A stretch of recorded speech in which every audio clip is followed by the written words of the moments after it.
শুভ সকাল বন্ধুরা। কালকে আমার ননদের বিবাহবার্ষিকী ছিল, তাই মিষ্টি এনেছে। ননদ বলেছে ওর দাদাকে মিষ্টি আনার জন্য, ননদই টাকা দিয়েছে মিষ্টি আনার জন্য। মিষ্টি এনেছে, এখন মিষ্টিগুলি আমি বেড়ে নিচ্ছি, সবাইকে দিয়ে দেবো মিষ্টি খাওয়ার জন্য।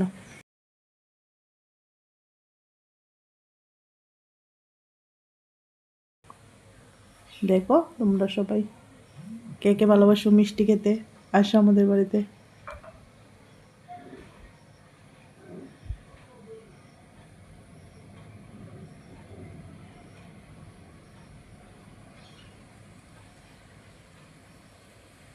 সকালে ঘুম থেকে উঠে আমি এখন রান্নার জায়গাটা একটু পরিষ্কার করে নিচ্ছি।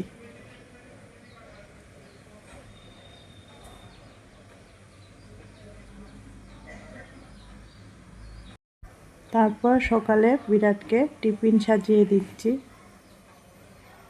বিস্কিট, কলা, ড্রাই ফ্রুটস, কর্নফ্লেক্স। এখন স্নান করে পূজাটা সেরে নিচ্ছি। পূজা সেরে এখন রান্নাঘরে চলে এসেছি। কি কি রান্না করব সব কিছু কেটে ধুয়ে পরিষ্কার করে নিয়েছি, যা যা রান্না হবে। শিং মাছ হবে, সঙ্গে চিংড়ি মাছও হবে।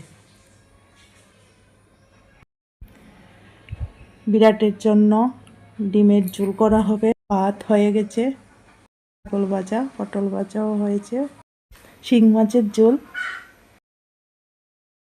ডিমের ঝোল হয়েছে, চিংড়ি মাছ দিয়ে ডাঁটা, মিষ্টি কুমড়ো দিয়ে জাল টক করেছি। সব কিছু সেরে এখন কিছু ফল কেটে নিয়ে এসেছি, সবাই মিলে খাবো।